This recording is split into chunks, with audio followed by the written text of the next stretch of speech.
This smaller but very steep pass is located in between the two big Baviaanskloof passes of Holgat and Grasnek. The pass connects the Doodsklip campsite in the east with Smithscrow camping area in the west and offers a wide variety of scenery as well as some technical driving. The Doodsklip campsite is located at the confluence of the Bokral Rivier and the Koga River. To camp at Doodsklip or Rooikloof, or in fact any of the campsites in the wilderness area, you must first obtain a permit at either of the entrance control points. If you look across the river at Doodsklip, a deep kloof can be seen on the far side, which is called Kloof. A little further to the east is the peak called Langkop at 312 meters. About 360 meters from the start, there's a minor gravel road intersecting from the right. This road, marked Enkeldoorn, was the original farm owned by the Leroux family. You can read up on the story of this enterprising farming family who constructed the cableway, which is still in place to this day, over the Waterkloof Gorge at the summit of the Holgat Pass. Note that entry to the side road is prohibited and the road is barred with a chain and lock. The farm is now the property of Eastern Cape Parks.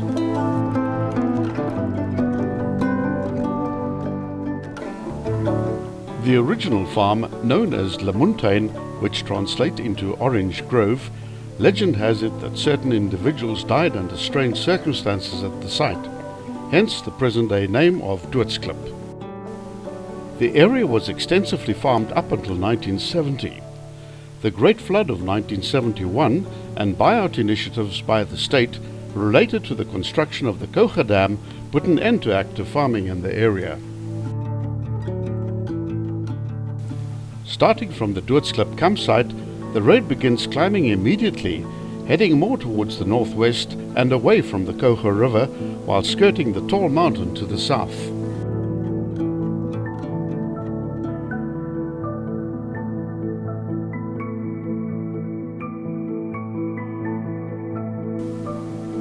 This pass is quite short at 4.9 kilometers, and despite its misleading average gradient of 1 in 42, this little pass is packed with many sharp corners, very steep gradients and technical driving.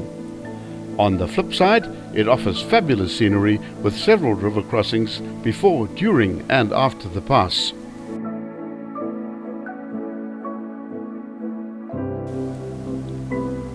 The pass is named after the distinctive conical mountain towards the eastern end of the pass. The traverse is packed with 29 bends, corners and curves, which include one extremely sharp hairpin and 5 other corners in excess of 100 degrees. The watchword for this pass is slow.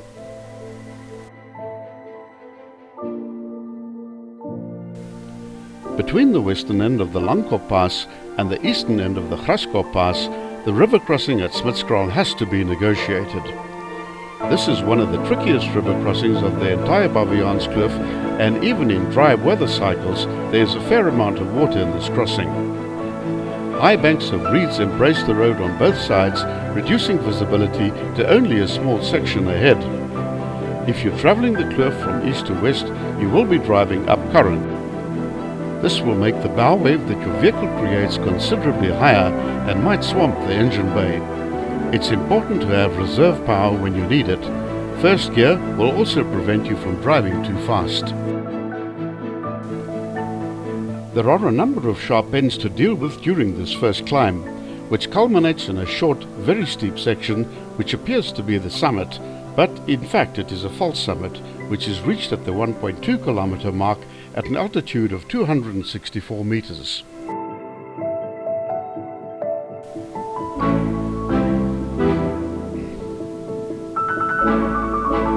The descent that follows is very steep, and it is here that you will climb onto the first of several paved sections which were introduced onto the pass to aid traction for non-four-wheel drive vehicles. Going down these sections is fairly straightforward, but a different story when climbing them. Before each climbing section, the paving ends with a transverse gutter to take water away from the road. These channels mean each of the wheels of your vehicle arrive at the channel at a different time, causing the vehicle to sway rapidly from side to side. That in turn causes loss of traction and wheel spin.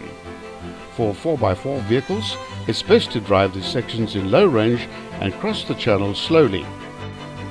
For all other vehicles, you'll need a bit more momentum to get over these channels, so prepare your passengers for some roll discomfort. Effectively, this means one has to come to an almost complete stop to get over these channels, which are offset and act like axle twisters. If you're not in low range, this could quickly result in clutch burnout, as many of the gradients are as steep as 1 in 5. If you're towing a trailer or have a heavily laden vehicle, the problem increases exponentially. The transverse channels are best approached in low range first gear, and as the paved sections are seldom longer than 50 meters, there are many of those to contend with, so just remain in low range and deal with each one as they appear. The steeper the gradient, the more difficult the approach.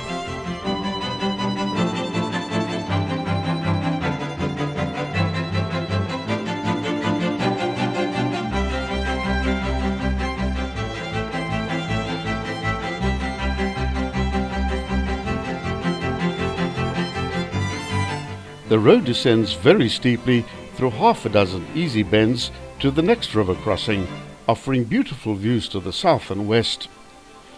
Before reaching the bottom of the descent, the road swings through a 145-degree right-hand bend before plunging into a thicket of riverine forest, where a perennial stream burbles across the road in the shade of the forest. You can drink this water, it's as pure as what you can get.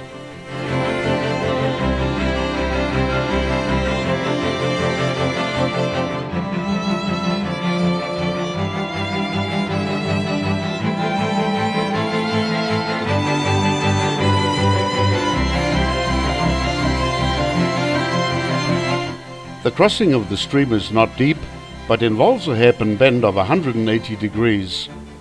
Once through the latter, the road begins ascending once more, and the next set of paved sections makes an appearance.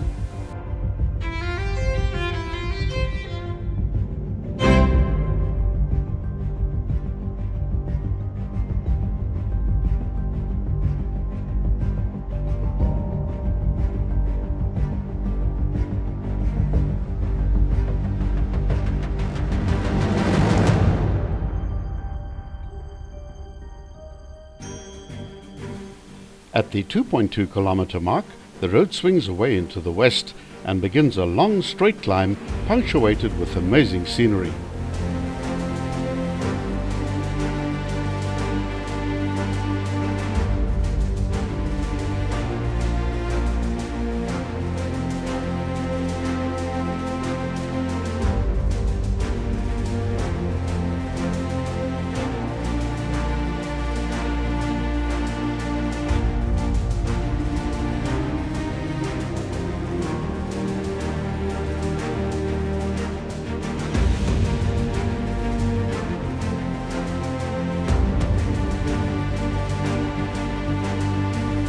At the 2.7 kilometer point, a small wooden kiosk can be seen on the right, and a small two-spur track leads away to the left.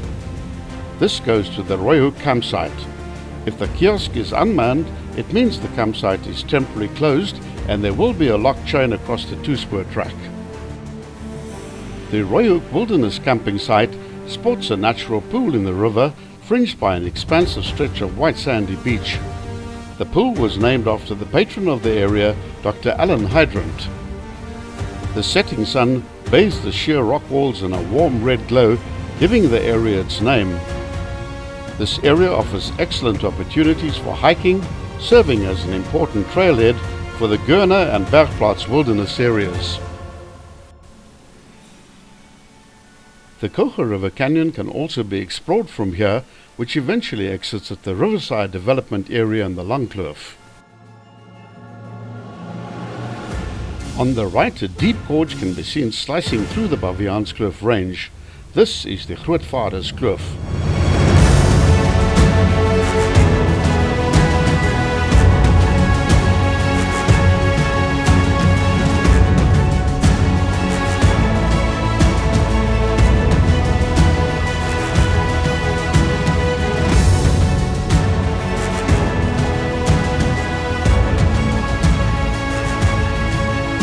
At the 3.5 kilometer mark, the true summit is reached, marked by a double cutting of about 5 meters height. There are expansive views towards the west from here. The altitude, although only 269 meters, feels very much higher.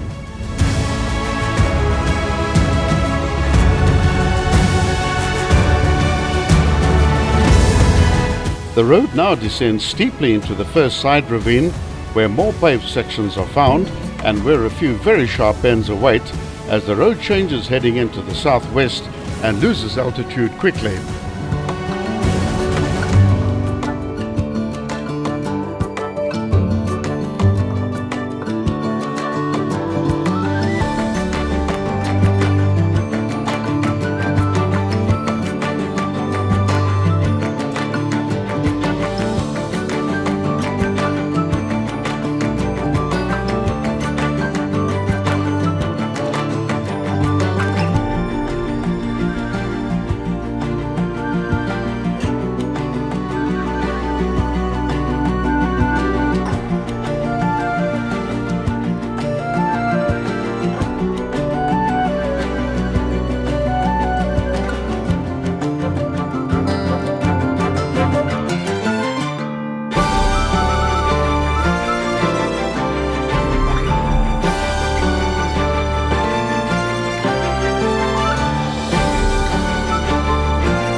Continue for another 1 kilometer of straight flat driving to arrive at the Smithscrow water crossing. This crossing can be deceptively long in the wet season, sometimes as long as 300 meters. Water depth can range between 200 and 1000 millimeters. If water levels are deemed to be dangerous, EC Parks will close the Eastern Bioreserve. It's best to phone them to check before departure to the Baviaanskloof.